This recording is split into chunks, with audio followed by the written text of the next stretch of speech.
So when I had toured the campus as a incoming student, I had met with the campus pastor at that time.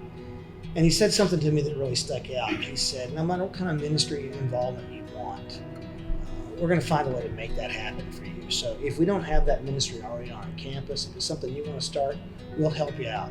So we went to our campus pastor and we said, hey, we've got this idea. And he said, well, we'll help you out. There was no money involved, but at least we had him on our side. And through him, we began to kind of amass a small group of students together. And by that fall, we had a number of students who were interested in trying to do something to help people who were living in, at that time, some pretty serious poverty. And we were introduced to two Catholic sisters, Catholic nuns, who had been working with the poor locally. And she introduced us to an elderly gentleman named Lee LaForce. And that was our first major project.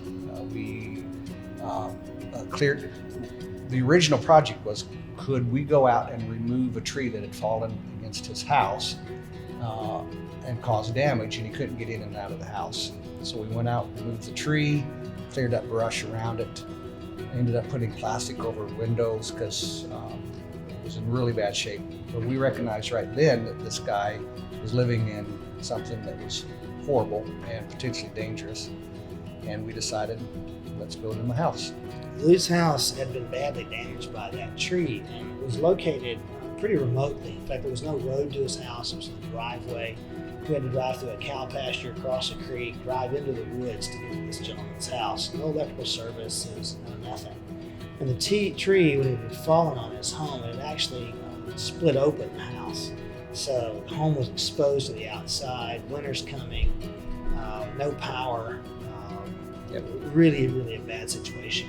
Lee lived there in the home with his son. His son was mentally handicapped, so he had everything going against him. And a lot of college students kind of came around, and we did our very best to try to help Lee with that situation. Again, we really didn't have a lot of resources, so it was pretty tough to get much done for Lee.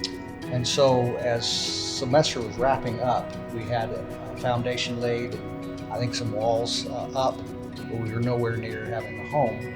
And everybody went home for Christmas break, and cold Arctic front dipped down all the way into Kentucky. It got down around the teens for several days. We come back from Christmas break.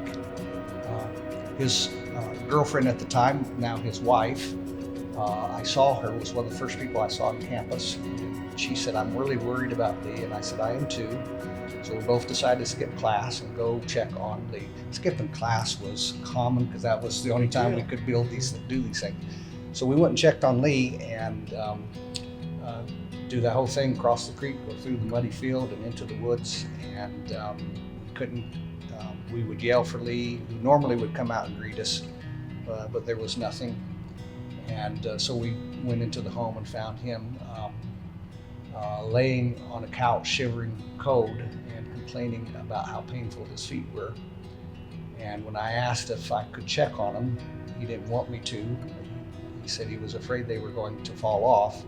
I didn't know what he was talking about, but when we removed the shoes, they were a thick black, and red streaks were running up his legs. He obviously had frostbite.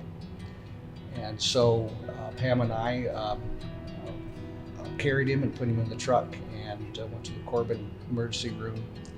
And on the way there, because Pam had been visiting him every time we were out there working, she just sat and visited with him, and they had developed a great relationship. She talked to him about how serious this was, and that she was afraid that he would die, and she was afraid of his eternal